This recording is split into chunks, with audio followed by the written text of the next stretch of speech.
गलातीहरूलाई पावलको पत्र अध्याय 1। पावल ख्रिस्टको एक प्रेरित, जो मानिसहरूबाट वा कुनै मानिसद्वारा पठाइएको होइन, तर येशू ख्रिस्ट र परमेश्वर पिता जसले उहाँलाई मृत्युबाट जीवित पार्नुभयो, उहाँबाट पठाइएको हुँ। म र मसँग हुने सबै भाइहरूबाट गलातियाका मण्डलीहरूलाई परमेश्वर पिता र हाम्रा प्रभु येशू ख्रिस्टबाट तिमीहरूलाई अनुग्रह र शान्ति। हाम्रा परमेश्वर र पिताको इच्छा अनुसार उहाँले यस वर्तमान दुष्ट युगबाट हामीलाई छुटकारा दिनलाई हाम्रा पापका निम्ति आफैलाई अर्पण गर्नुभयो। परमेश्वरलाई सदा सर्वदा महिमा भइरहोस्। आमीन। मलाई आश्चर्य लागिरहेछ कि ख्रिस्टको अनुग्रहमा तिमीहरूलाई बोलाउनु हुनेलाई यति चाँडै त्यागेर तिमीहरू भिन्न सुसमाचारतिर लागिरहेछौ। वास्तवमा अर्को सुसमाचार छैन, तर यस्ता कोही कोही छन् जसले ख्रिस्टको सुसमाचारलाई भ्रष्ट पार्न खोज्छन्। हामीले प्रचार गरेका सुसमाचारको विपरीत हामीले वा स्वर्गबाट आउने दूतले नै प्रचार गर्यो भने पनि त्यो व्यक्ति श्रापित होस्। हामीले अघिदेखि नै भने जस्तै म फेरि अहिले पनि भन्दछु, तिमीहरूले जुन सुसमाचार ग्रहण गरेका छौ त्यसको विपरीत अरू कसैले तिमीहरूलाई प्रचार गर्दछ भने त्यो श्रापित होस्। के म मानिसहरूको निगाह खोज्दैछु कि परमेश्वरको, अथवा के मैले मानिसहरूलाई खुसी पार्न खोज्दैछु? यदि मैले अझै मानिसहरूलाई खुसी पार्न कोसिस गरेको भए म ख्रिस्टको दास हुने थिइनँ।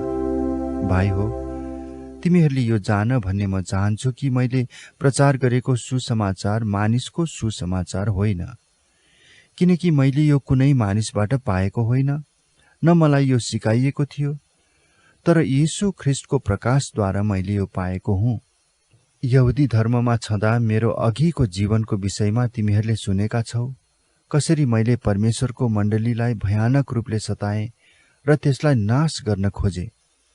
हाम्रा जातिमा मेरा दौतर्काहरू धेरैलाई उछिनेर म यहुदी धर्ममा अघि बढेको थिएँ र मेरा पिता पुर्खाको परम्परामा म ज्यादै जोसिलो थिएँ। तर मेरो जन्म हुन अघि नै मलाई अलग गर्नुहुने र आफ्नो अनुग्रहद्वारा मलाई बोलाउनु हुने परमेश्वरलाई जब अन्य जातिहरूका बीचमा उहाँको प्रचार गर्नलाई आफ्ना पुत्र ममा प्रकट गराउन उहाँलाई खुसी लाग्यो, तब मैले कुनै मानिससँग केही सल्लाह लिइनँ।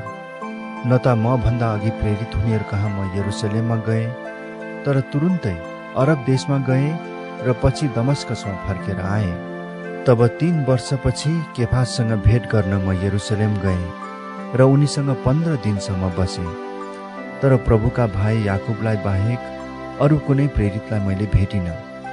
परमेश्वरको सामु म तिमीहरूलाई विश्वास दिलाउन चाहन्छु कि म जे लेख्दछु त्यो झुटो होइन। त्यसपछि म सिरिया र किलिकियाका इलाकातिर गएँ। त्यतिन्जेल यहुदियाका ख्रिस्टका मण्डलीहरूले मेरो मुख देखेका थिएनन्।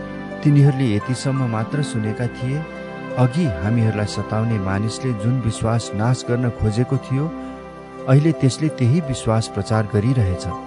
तिनीहरूले मेरो कारण परमेश्वरलाई महिमा दिए। गलाती अध्याय 2। 14 वर्षपछि बारनबाससँग तीतसलाई साथमा लिई म फेरि यरुसलेम गएँ।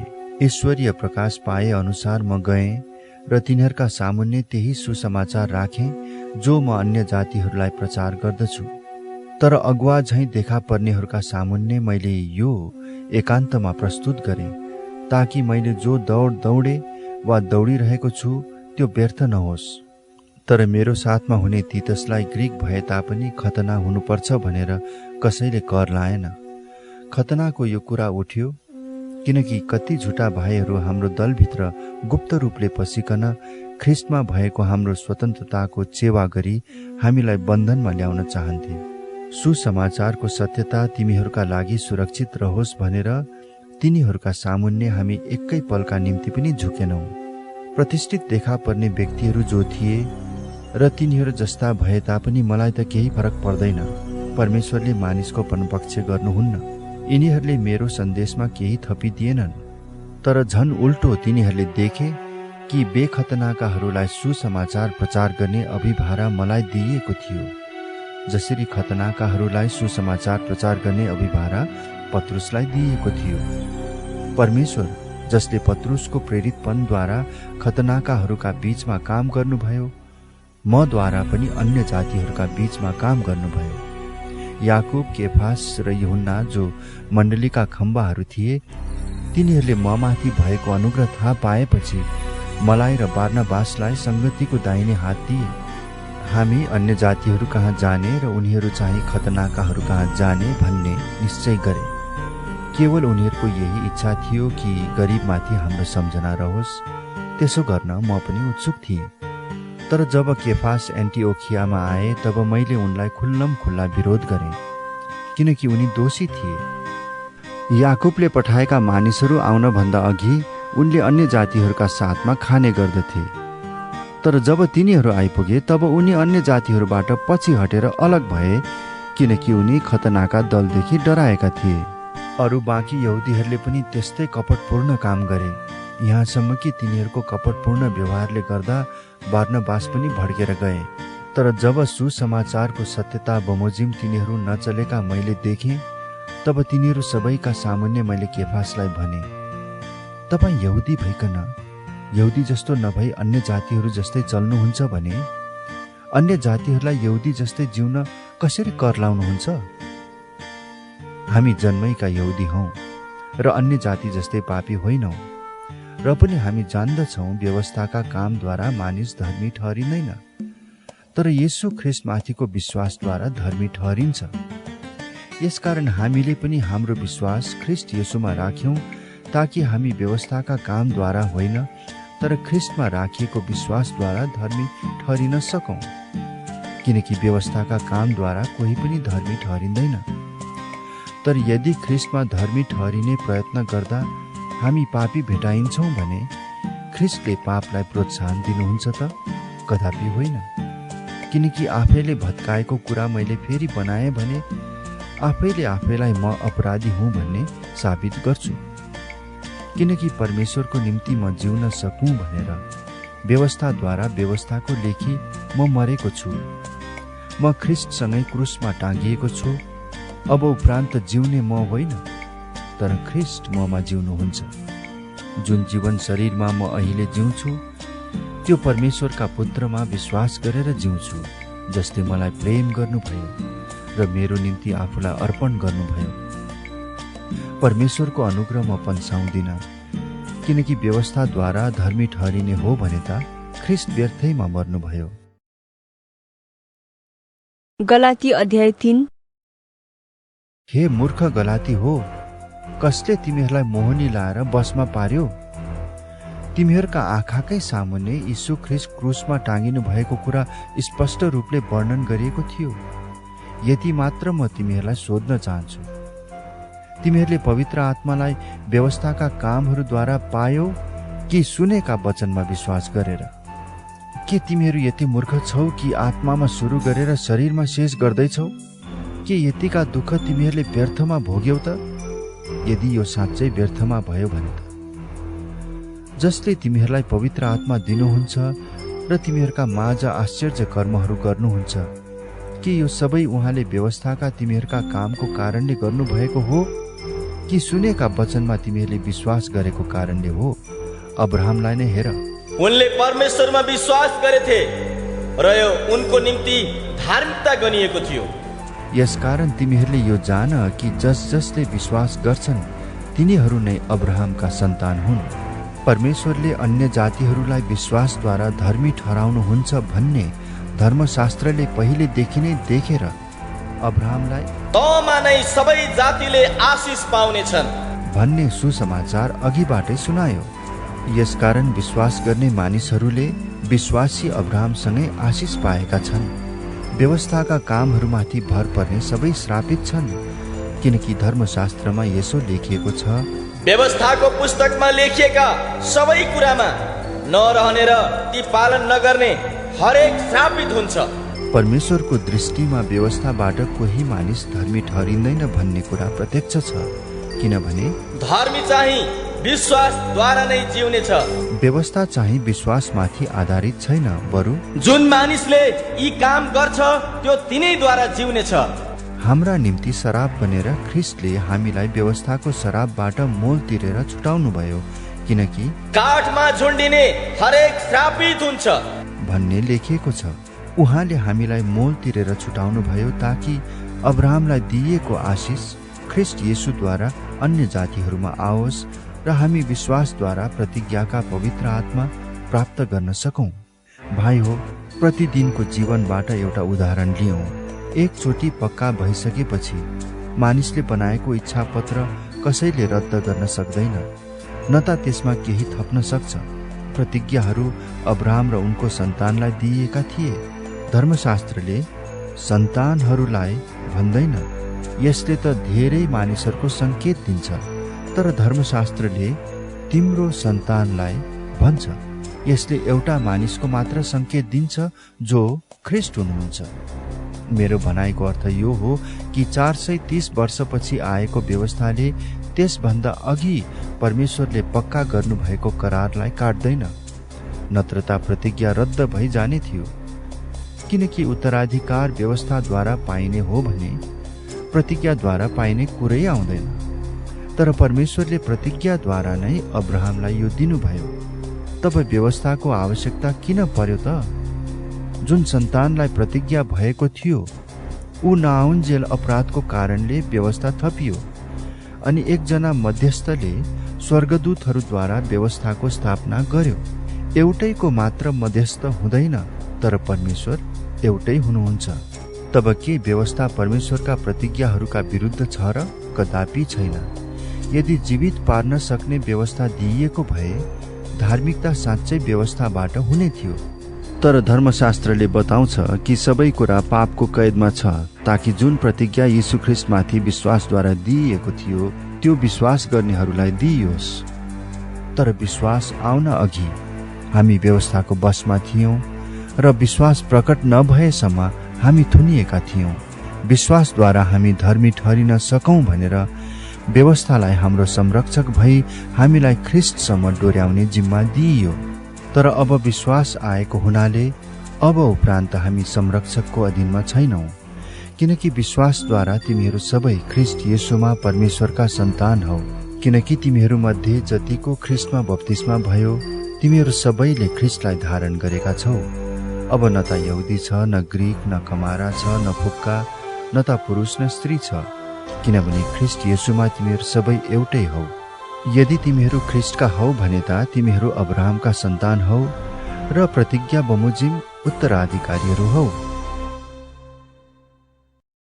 गलाती अध्याय 4।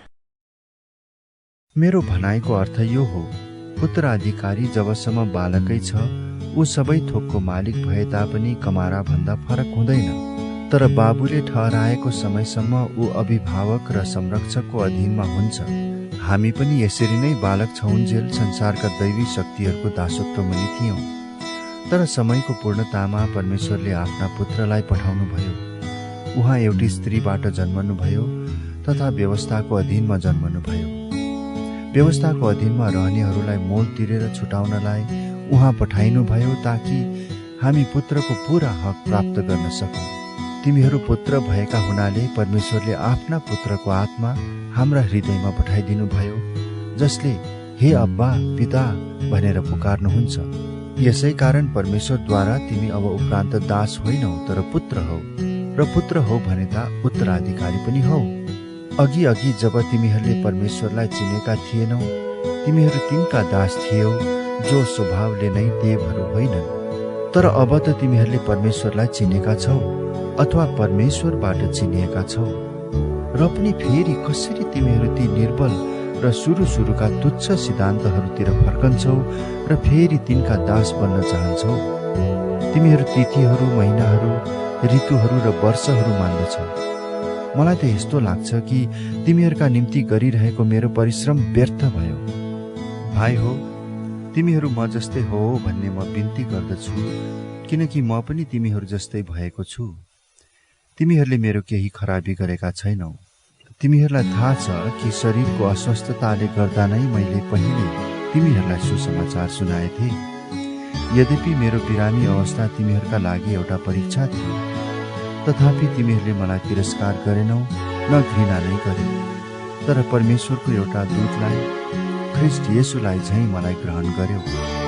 तिमीहरूले अनुभव गरेको सन्तोष कता गयो? किनभने म गवाही दिन सक्छु कि यदि सम्भव भए तिमीहरूले आफ्ना आँखासम्म पनि निकालेर मलाई दिने थियो। तब तिमीहरूलाई साँचो भनेको कारणले के म तिमीहरूको शत्रु भएको छु र? तिमीहरूलाई आफूपट्टि तान्न तिनीहरू खुबै जोस देखाउँछन्, तर असल अभिप्रायले होइन। तिमीहरूले बढी उत्साह साथ तिनीहरूलाई स्वीकार गर भनेर तिनीहरूले हामीबाट तिमीहरूलाई अलग पार्न खोज्छन्। असल अभिप्रायको निम्ति जोसिलो हुनु असल हो, तर म तिमीहरूका माझमा हुँदा मात्र जोस देखाउनु असल होइन। मेरा साना बालकहरू, ख्रिस्ट तिमीहरूमा नबनिनु भएसम्म म फेरि प्रसव पीडामा छु।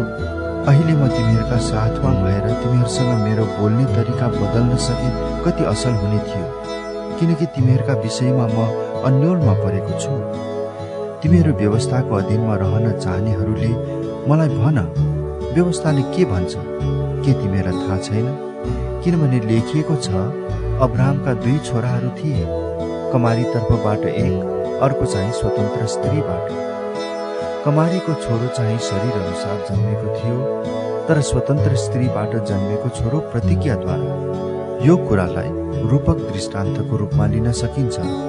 ती स्त्रीहरू 2 किसिमका करारहरू हुन्। एउटी चाहिँ सिनै पर्वतबाट दासत्वको लागि सन्तान जन्माउने हागार हो। हागार अरब देशको सिनै पर्वत हो र वर्तमान यरुसलेमसँग त्यसको तुलना गर्न सकिन्छ, किनकि त्यो आफ्ना बालकहरूका साथ दासत्वमा छ। तर माथिको यरुसलेम स्वतन्त्र छ, जो हाम्री आमा हुन्, किनभने लेखिएको छ, हे नजन्माउने बाँझी आनन्द गर, हे प्रसव पीडा थाहा नपाउने मन खोलेर कराऊ, किनभने पति भएकी स्त्री भन्दा त्यागेकी स्त्रीका छोराछोरी धेरै छन्। अब हे भाइ हो, इसहाक जस्तै हामी पनि प्रतिज्ञाका सन्तान हौ। तर त्यस बेला जसरी शरीर अनुसार जन्मेकोले आत्मा अनुसार जन्मेकोलाई सताउँदथ्यो, अहिले पनि त्यस्तै छ। तर धर्मशास्त्रले के भन्दछ? कमारी र त्यसको छोरालाई निकालिदेऊ, किनभने दासी पुत्र स्वतन्त्र स्त्रीको छोरासँग उत्तराधिकारी हुने छैन। यसकारण भाइ हो, हामी कमारीका होइनौ, तर स्वतन्त्र स्त्रीका सन्तान हौ। गलाती अध्याय 5। स्वतन्त्रताको निम्ति ख्रिस्टले हामीलाई स्वतन्त्र पार्नु भएको छ। यसकारण दरा भएर खडा हो र फेरि दासत्वको जुवामुनि नपर। म पावलले नै तिमीहरूलाई भन्दछु, तिमीहरूले खतना लियो भने ख्रिस्टबाट तिमीलाई कुनै फाइदा हुने छैन।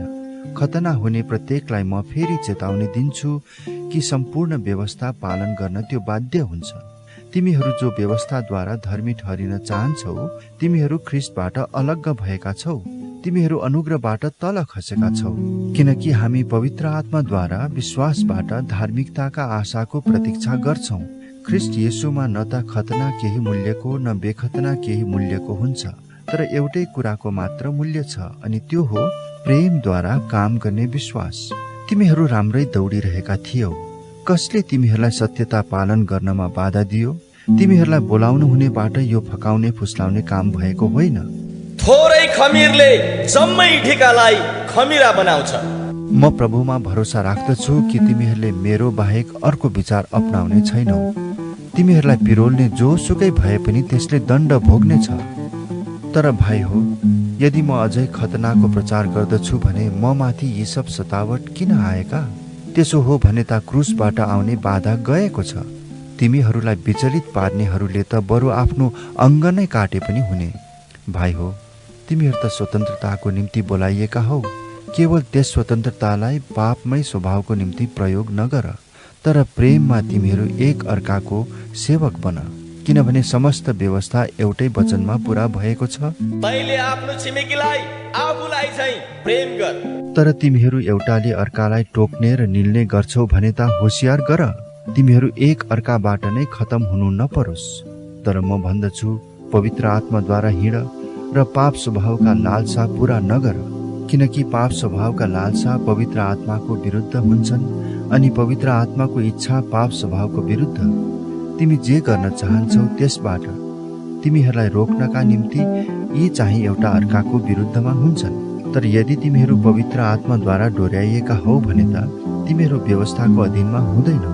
पाप स्वभावका कामहरू प्रत्यक्ष छन्, जो यिनै हुन्: व्यभिचार, अपवित्रता, लम्पटपना, मूर्ति पूजा, मन्त्र तन्त्र, दुश्मनी, झै झगडा, ईर्ष्या, क्रोध, स्वार्थीपन, फुट, गुटबन्दी, डहा, पियक्कडपन, मोजमज्जा र यस्तै अरू, जसका विषयमा म तिमीहरूलाई चेतावनी दिन्छु र अघि पनि दिएकै हुँ। जसले यस्ता कामहरू गर्दछन् परमेश्वरका राज्यका हकदार बन्ने छैनन्। तर पवित्र आत्माको फल चाहिँ प्रेम, आनन्द, शान्ति, धैर्य, दया, भलाइ, विश्वस्तता, नम्रता, संयम हुन्। यस्ता कुराहरूका विरुद्धमा कुनै व्यवस्था छैन। तर तिनीहरू जो ख्रीष्ट येशूका हुन्, तिनीहरूले पाप स्वभावलाई त्यसको वासना र लालसा सहित क्रुसमा टाँगिदिएका छन्। हामी पवित्र आत्माद्वारा जिउँछौँ भने आत्माकै अनुसार हिँडौँ। हामी अहंकारी नहोऔँ, एउटाले अर्कालाई रिस नउठाउँ र एउटाले अर्कालाई ईर्ष्या नगरौँ। गलाती अध्याय 6। भाइ हो, यदि कुनै मानिस अपराधमा पक्राउ पर्यो भने तिमीहरू जो आत्मिक छौ, तिमीहरूले नै नम्रतापूर्वक तिनको सुधार गर। आफ्नै पनि विचार राख, नत्रता तिमीहरू पनि परीक्षामा पर्नेछौ। एउटाले अर्काको भार उठाऊ र यसरी ख्रीष्टको व्यवस्था पूरा गर। किनकि कुनै मूल्य नभएको मानिसले आफैलाई केही हुँ भनी ठान्छ भने त्यसले आफैलाई धोका दिन्छ। प्रत्येकले आफ्नै कामको जाँच गरोस्, तब मात्र त्यसले आफैलाई अरूसँग तुलना नगरी आफैमाथि गर्व गर्न सक्छ। किनभने हरेकले आफ्नो भार आफै उठाउनु पर्छ। वचनको शिक्षा पाउने हरेकले आफ्ना सबै असल थोकहरू वचन सिकाउनेसँग बाँडचुँड गर्नुपर्छ। धोकामा नपर, परमेश्वरको ठट्टा हुँदैन। किनभने मानिसले जे रोप्दछ त्यसैको कटनी पनि गर्नेछ। जसले आफ्नो पापमै स्वभावको निम्ति रोप्दछ त्यसले आफ्नो पापमै स्वभावबाट नै सर्वनाशको कटनी गर्नेछ। तर जसले आत्माको निम्ति रोप्दछ त्यसले आत्माबाट नै अनन्त जीवनको कटनी गर्नेछ। भलाइ गर्ने काममा हामी नथाकौं, किनभने यदि हिम्मत हारेनौं भने ठीक समयमा हामी कटनी गर्नेछौं। यसकारण मौका पाए अनुसार हामी सबै मानिसको भलाइ गर्दै जाउँ, विशेष गरी तिनीहरूको जो हाम्रो विश्वासका परिवारका हुन्। हेर, म कति ठूला ठूला अक्षरहरूले आफ्नै हातले तिमीहरूलाई लेखिरहेछु। ख्रीष्टका क्रुसको कारणले सतावटमा नपरुन् भनी बाहिर तवरले सब ठीक देखिन चाहनेहरूले नै तिमीहरूलाई खतना लिन कर लाउँछन्। किनकि खतना लिनेहरू आफै पनि व्यवस्था पालन गर्दैनन्। तर तिमीहरूको शरीरमा घमण्ड गर्नको निम्ति तिमीहरूले खतना लिएको तिनीहरू चाहन्छन्। हाम्रा प्रभु येशू ख्रीष्टको क्रुस बाहेक अरू कुनै पनि कुरामाथि घमण्ड गर्ने कुरा मदेखि दूर रहोस्, जसद्वारा म चाहिँ संसारको लेखी र संसार मेरो लेखी क्रुसमा झुन्ड्याइएको छ। न त खतनाको केही महत्व छ न बेखतनाको, तर नयाँ सृष्टि नै सब थोक हो। अब जो जति यस नियममा चल्दछन् तिनीहरूमाथि र परमेश्वरका इस्रायल जातिमाथि शान्ति र कृपा रहोस्। अबदेखि उसो कसैले मलाई कष्ट नदियोस्, किनभने म आफ्नो शरीरमा येशूका डामहरू धारण गर्दछु। भाइ हो, हाम्रा प्रभु येशू ख्रीष्टको अनुग्रह तिमीहरूको आत्मासँग रहोस्। आमीन।